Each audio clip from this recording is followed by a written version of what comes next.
Eu gostaria de agradecer o convite dessa comissão, agradeço ao deputado Ricardo Abrão, em nome do qual agradeço também aos demais parlamentares presentes e seus assessores.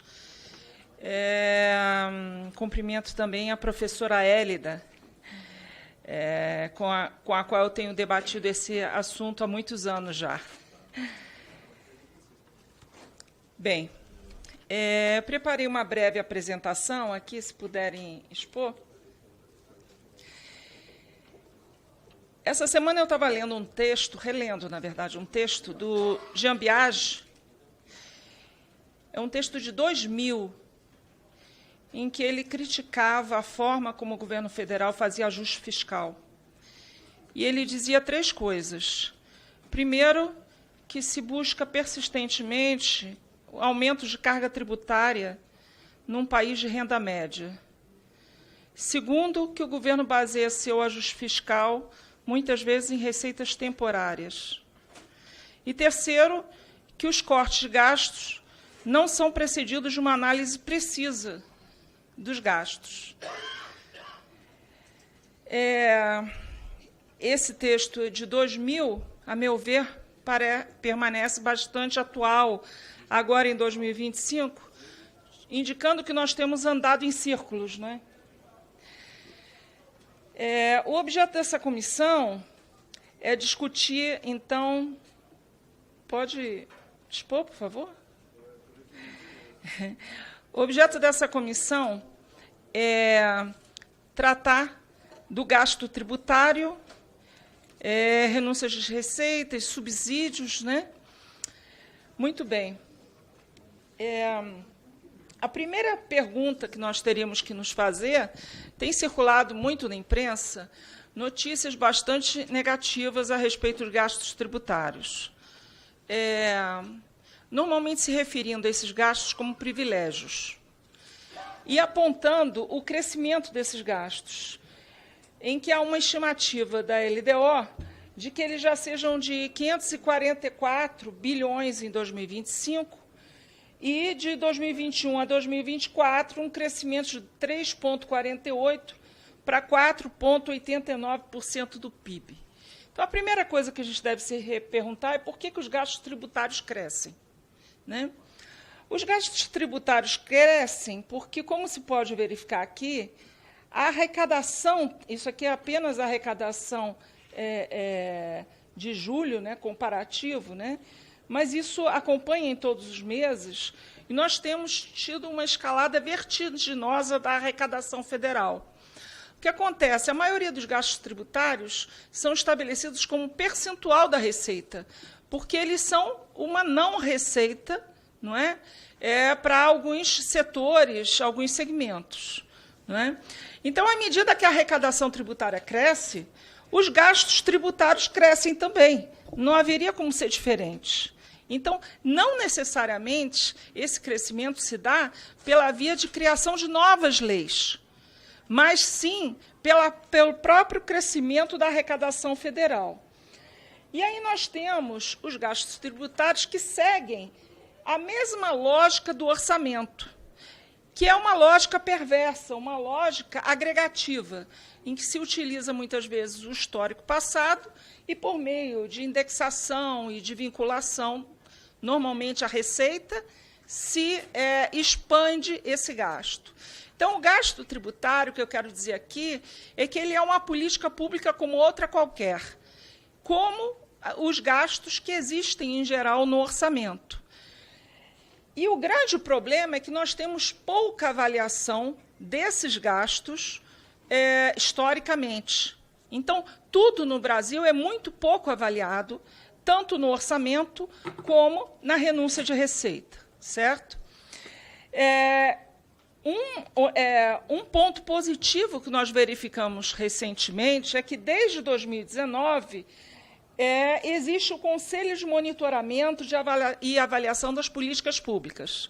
Esse conselho já fez avaliação de 66 políticas públicas, dentre as quais vários gastos tributários que são objeto dessa comissão. Ocorre que, muitas vezes, mesmo quando se faz avaliação, ela não se converte numa alteração da política pública. Então, seria preciso que essas avaliações fossem acompanhadas de projetos de lei que efetivamente pudessem fazer, na prática, a revisão dos gastos tributários, assim como de quaisquer outras políticas públicas, não é? Então, o monitoramento e a avaliação das políticas públicas é essencial. Isso estava presente numa lei de qualidade fiscal para a qual eu contribuí lá em 2009 para o projeto apresentado pelo senador Renato Casagrande. Contudo, nós perdemos o timing disso. Assim como no texto do Jean Biagi, que já manifestava a necessidade dessa avaliação, nós tivemos oportunidades perdidas, tivemos novas oportunidades perdidas quando não se aprovou uma lei de qualidade fiscal. Não é? E, agora, o que acontece? Nós temos a Emenda Constitucional 109, de 2021, que diz que os benefícios tributários devem ser limitados a 2% do PIB até 2029. E essa emenda constitucional exclui os simples, as filantrópicas, os fundos regionais, a Zona Franca de Manaus, a cesta básica e o FIES. Dá a impressão que, então, pouco importa a avaliação das políticas públicas, já que a emenda persegue 2%. Essa semana nós tivemos conhecimento de que o governo federal encaminhou, né, junto com o projeto de lei orçamentária, a previsão de uma redução, então, de 10%, não de 2%, mas de 10% dos benefícios tributários, não é? Nos casos em que há isenção, e nos outros casos em que há redução de base de cálculo ou alíquota reduzida, proporcionalmente. Muito bem. O que fica, qual é a mensagem que fica? É que nós estamos mirando apenas no montante da renúncia e não na finalidade a que ela se destina. Esses dias eu estava conversando com o secretário de Fazenda de São Paulo, Samuel Kinoshita, né? E ele estava me lembrando que São Paulo fez uma avaliação em 2023 e 2024 para cortar 10 bilhões em 2025. Né? Naturalmente, que esse valor é 14% gasto tributário passado. Como a receita continua crescendo, né, aos poucos também o gasto tributário continua crescendo. Não é? Mas houve uma iniciativa de avaliar e de cortar. O Estado de Goiás, onde até algum tempo atrás eu fui secretária, também fez cortes de 20% no âmbito do regime de recuperação fiscal. Tá?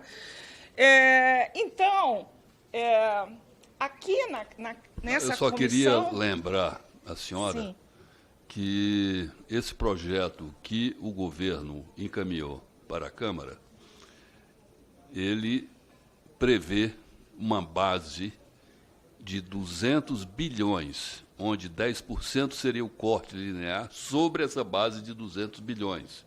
Então, daria algo em torno de 19 a 20 bilhões de reais que seriam incluídos no orçamento do próximo ano. Então, este é o propósito do envio desse governo, que foi tratado aqui nesta comissão pelo secretário executivo do Ministério da Fazenda, falando da necessidade de iniciar com um número que fosse factível, já que hoje as renúncias já não são aquelas que estão na LDO, em torno de 524 bilhões de reais, mas em torno de 800 bilhões de reais, de acordo com a Receita Federal. Então, essa observação eu gostaria de fazer nesse momento. Sim, grata, deputado. Eu tenho conhecimento desse número, contudo, o que eu quero dizer é que cortar 2% ou 10% de forma linear ainda não é a melhor forma de cortar, compreende? Eu não estou dizendo da desnecessidade de fazer o corte. Eu conheço o problema fiscal, né, da União, do país como um todo, e sei que nós estamos no limite. Nós nunca tivemos um déficit tão elevado como nesse momento, e é preciso fazer alguma coisa.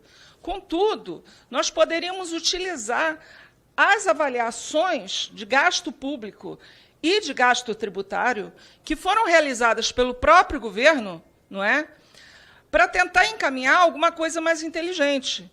Porque, como me disse o secretário de São Paulo, cortar 2%, se o programa é bom, eu não deveria cortar nada, não é? E se o programa é realmente ruim, talvez fosse o caso de cortar 100%. Então, essa é uma questão que me preocupa muito, e há aqui nessa comissão projetos, não é, do deputado José Guimarães, projeto do deputado Mauro Benevides, que faz parte da comissão, não é, e que também prevê a redução de renúncias de 2%. Então, eu sugeriria que, em vez de ser um corte linear, que se utilizasse as avaliações produzidas pelo próprio governo federal. Aliás, este deveria utilizar tais avaliações ao elaborar o orçamento e ao elaborar seus estudos de receita, não é? Bom, e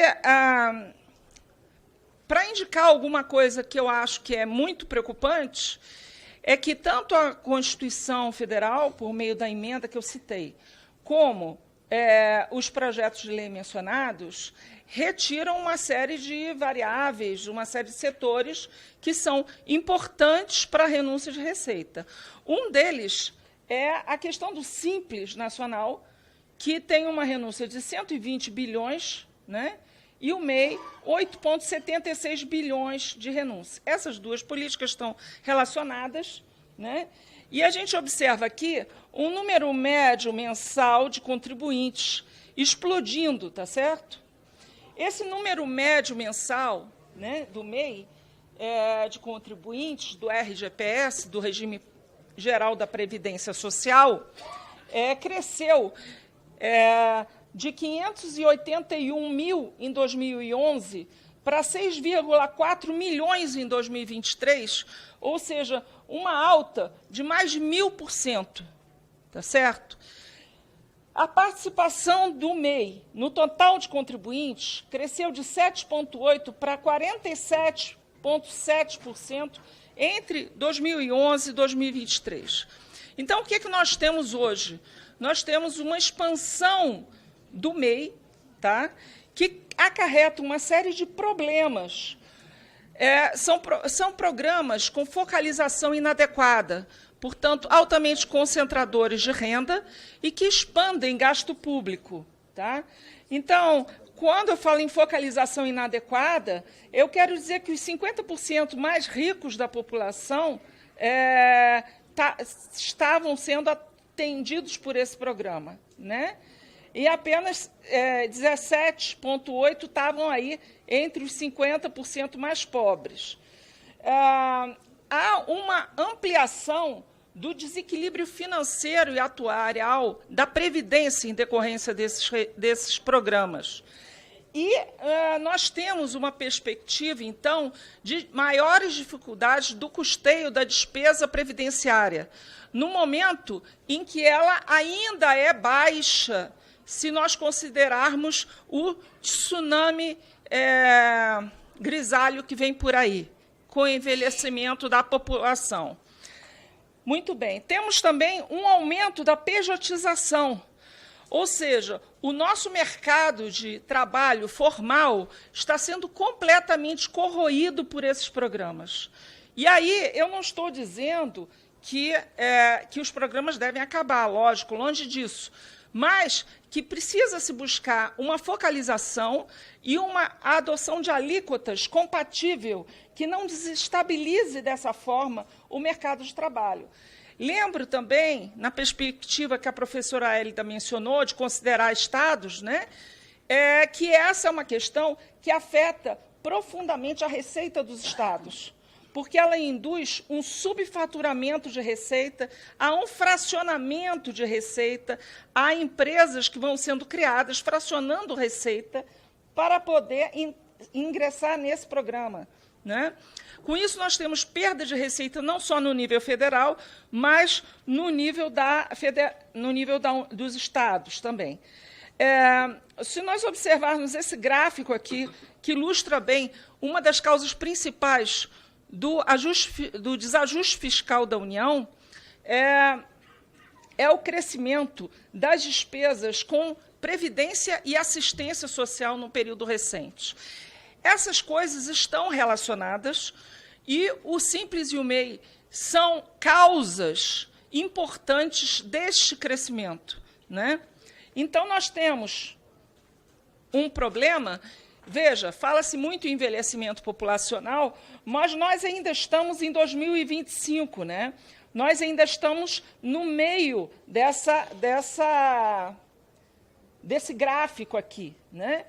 O grande problema do envelhecimento ainda está por vir. O que nós observamos agora é um problema do mercado de trabalho. E esse problema tem ocupado a imprensa ao mostrar, por exemplo, que há 10 estados no Brasil em que há mais Bolsa Família do que emprego com carteira assinada. Hoje, ter carteira assinada é um péssimo negócio para o trabalhador, porque para ele é muito mais interessante ser informal, né? Inclusive recebendo benefícios assistenciais, ou então ser incorporado pela empresa como MEI. Há notícia, por exemplo, de lojas de departamentos no país em que cada vendedor é um microempreendedor individual. Nós acabamos com os empregos. Então, com isso, nós estamos acabando com a galinha dos ovos de ouro, porque quem vai sustentar o estado de bem-estar social, a previdência e a assistência, se não houver emprego e, consequentemente, não houver impostos suficientes para arcar com esses custos, não é? E boa parte desse problema está precisamente em programas que foram excluídos da redução de gastos tributários, não é? Pela própria Constituição Federal. Me parece que esse não deveria ser um tema constado uma tábua sagrada. Ele deveria ser analisado pelo Congresso Nacional, se necessário, por meio de emenda constitucional. Então, especificamente nesse caso, eu sugiro a revisão de alíquota e focalização dos beneficiários com redefinição do público-alvo. Chama atenção que os dados que eu utilizo aqui são de um estudo, de uma avaliação da Fundação do Getúlio Vargas. Por outro lado, acho que nós precisamos pensar com muita prudência também onde não cortar. Tomei conhecimento de um estudo do TCU, que foi divulgado recentemente, e que sugere, em vários casos, a substituição de vários gastos tributários pelo SUS, ou seja, destinando-se recursos ao SUS. Isso atingiria, por exemplo, planos de previdência privada, isso atingiria planos de saúde especificamente, tá certo? E outras ações em que você teria ou impactos no mercado de trabalho ou impactos no nível de preços.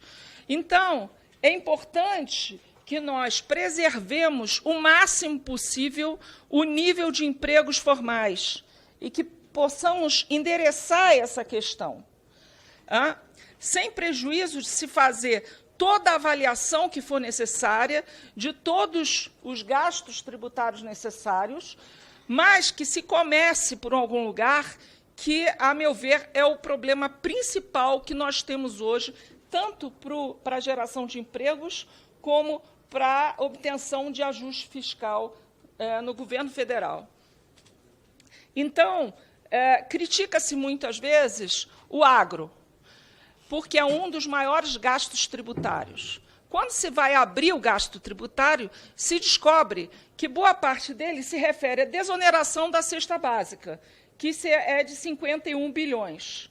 Bem, e aí nós vamos a um problema essencial dos gastos tributários, a dificuldade que tem o legislador de identificar logo de início qual é o objetivo daquele gasto tributário.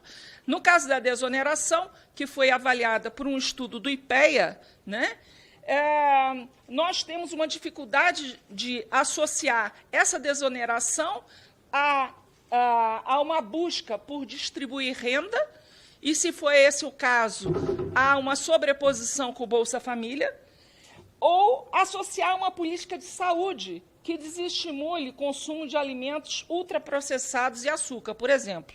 A gente, na verdade, concede o benefício sem nem saber direito o que quer. E aí depois não consegue avaliar. Nós temos que ter avaliação ex ante e avaliação ex post. Não é isso? A minha sugestão aqui é que se evite o máximo possível qualquer choque de preços e que, no máximo, se faça uma restrição da lista, ou seja, se identifique precisamente quais são os bens que devem constar dessa cesta básica, tá? Fazendo uma redução. O outro item que também está no agro são fertilizantes e defensivos, 2,7 bi. Né? Bom, nós já temos conhecimento de tecnologias que ajudam a reduzir a quantidade de defensivos agrícolas. 2,7. Exatamente. E nós estamos num momento bastante difícil, eu diria, em função do tarifácio de 50%, que pode se elevar, pode chegar a 100%, como vem sendo noticiado, não é? Então, eu sugeriria não cortar isso agora, antes de fazer uma avaliação muito criteriosa de outros gastos tributários. Enfim, nós temos aí estudos da FGV, do IPEA, do próprio governo, do TCU, não é? E esses estudos podem balizar algo muito mais preciso, muito mais direcionado do que simplesmente um corte linear. A minha mensagem é que seja aplicada a avaliação das políticas públicas na revisão dos projetos de lei que forem necessários, não é? E que se adote como premissa, não é? A proteção do nível de emprego. Tá? Inclusive nos casos em que a própria Constituição deixou de fora, né, a avaliação. A professora Hélida falava aí do caso das renúncias concedidas sem prazo determinado. Nós temos aí várias delas nesse sentido e excluídas da própria redução de gasto tributário. Não é? Por que razão? Acho que isso não deve constar de tábua sagrada, acho que todo gasto tem que ser avaliado, né? E que, se for necessário rever a Constituição, que se faça. Acho que nós já perdemos tempo demais, não é? 25 anos aí, desde o artigo do professor Jean Biagi, né? Perdemos oportunidades demais, estamos numa situação fiscal muito difícil e é preciso, sim, cortar, porém, cortar no lugar certo. Né? Então, eram essas as minhas considerações. Muito obrigada.